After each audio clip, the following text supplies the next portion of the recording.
धनगर समाजाचं शिष्टमंडळ आणि मुख्यमंत्र्यांबरोबर आज जी सह्याद्री अतिथीगृहाची बैठक झाली ती बैठक आता संपलेली आहे। त्या बैठकीमध्ये खरं तर येत्या 8 दिवसामध्ये खरं तर एक समिती गठीत करणार आणि कायद्याच्या चौकटीत बसेल असं आरक्षण खरं तर धनगर समाजाला दिलं जाईल असं मुख्यमंत्र्यांनी आश्वासन दिलेलं आहे। मात्र काही धनगर समाजाचे उपोषणाला बसलेले कार्यकर्त्यांना हे मान्य नाही। ते आपल्याबरोबर काय सांगताल, आजचा निर्णय तुम्हाला मान्य आहे का?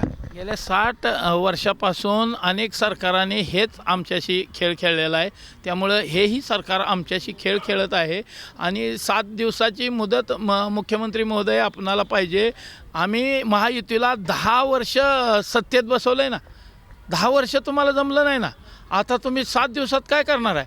त्यामुळं आमच्या समिती मी आपल्या माध्यमातून राज्यातील प्रमुख बांधवांना विनंती करतो आहे की आपण या ठिकाणी उद्या एक बैठक आयोजित केली, प्रमुख राज्यातली बैठक आयोजित केली आहे आणि या बैठकीला आपण यावं आणि समाजाचा जो काही निर्णय असेल तो आम्ही घेऊ। या बैठकीमध्ये राज्यातील इतिहास लिहिला जाणार आहे, अशी बैठक उद्या होणार आहे। शंभूराजे देसाई म्हणतात की तुम्हाला हा निर्णय समाधानकारक आहे आणि आंदोलन संपेल असं त्यांनी विश्वास व्यक्त केला। आज शंभूराज देसाई काय विश्वासार्ह आहे?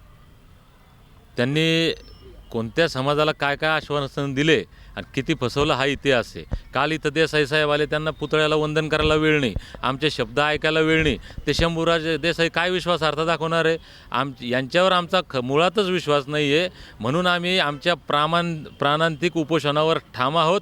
यांनी जोपर्यंत सर्टिफिकेट आमच्या हातात देत नाहीत तोपर्यंत आम्ही इथून हलणार नाही।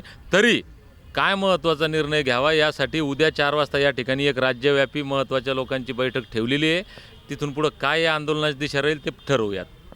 विभागीय आयुक्तांना उद्या तुमच्याकडे पाठवलं जाणार आहे आणि तुमचं जे उपोषण आहे हे स्थगित करण्याचा ते प्रयत्न करणार आहेत, पण तुमचं काय भूमिका असणार आहे? तुमच्या TV9च्या माध्यमातून मी सांगतो, कसला विभागीय आयुक्त कसला काय नाटकबाजी काय चालू आहे? माझ्या जय मल्हार जनतेला, माझ्या महाराष्ट्राला धनगर समाज बांधवाला मी सांगतो, उद्या चला पंढरपूरला, उद्या पंढरपूरला इथं या, लेकरा बाळासहित, बहीण भावासहित, ताईसहित, आईवडिलांसहित, आजोबासहित, पंतोबा सगळे इथं हजर राहा पंढरपूरला। आपला उद्या 4 वाजता पंढरपूर नगरीमध्ये आपल्याला बैठक घ्यायची आणि बैठक घेऊन समाज बांधवाच्या समोर आपला जे काही सगळ्यांच्या समोर जी ठरल ते ठरून निर्णय महाराष्ट्रामधल्या धनगर समाज बांधवांना घ्यायचा आहे। आणि तो निर्णय आपला जो काही तुमचा निर्णय असेल, आम्ही 6 उपोषणकर्ते जो आहेत तो तुमचा जो समाजाचा निर्णय असेल तो आम्हाला मान्य असेल आणि तो महाराष्ट्रात लागू केला जाईल। आणि आज शिंदे सरकारनं ते 7 दिवस मागितलेत। अहो 70 वर्षात तुम्ही काही करू शकला नाहीत तर 7 दिवसात काय करणार? ही नौटंकी बंद करा। आजची बैठक निष्फळ ठरली असं म्हणायचं? 100% निष्फळ ठरली। सकाळीच आम्ही तुम्हालाही सांगितलं होतं, सगळ्याला सांगितलं, कालच माहीत होतं, कारण की ही पहिल्यांदा बैठक झाली का साहेब?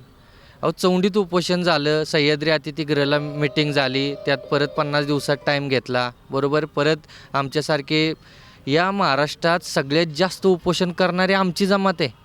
इथं कितीतरी उपोषण करते माझ्यासमोर उभे आहेत आणि अशा मिटिंगा आम्ही 4-5 मिटिंगा अटेंड केल्यात, काही होत नाही या मिटिंगमध्ये, फक्त टाईम मागतात आणि त्या टाईम देऊन काय करणार आहे? त्या टाईममध्ये काहीच नसतं। त्यासाठी माझं आता या समाजाला म्हणणं आहे की मी किडण्या जाळल्या, एका वर्षात 3 उपोषणं। आता मी एक यशवंतरावांना प्रभावित, त्यांचं हिस्ट्री ऐकून किंवा वाचून प्रभावित झालो आहे। हे मागून भेटणार नाही, आपल्याला हिसकावून घ्यायला लागेल आणि त्यासाठी मुंबईच्या दिशेने वाटचाल करावी लागेल। बघितलं असेल की आता धनगर समाज पुन्हा आक्रमक झालेला आपल्याला पाहायला मिळतोय। आरक्षण आपल्याला मागून मिळणार नाही, उपोषण करून मिळणार नाही, तर मुंबईच्या दिशेने जाण्याचा निर्णय देखील घेतलेला आहे। तर त्याचबरोबर उद्या राज्यव्यापी बैठकीचं आयोजन केलेलं आणि त्या बैठकीत हा निर्णय ठरणार आहे। पंढरपुरातून कॅमेरामॅन जगदीश डांगेसर, रवी लवेकर, TV9 मराठी।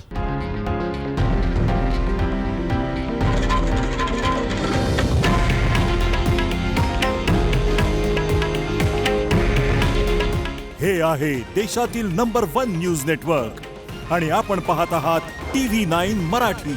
काळजी तुमची, हित महाराष्ट्राचं।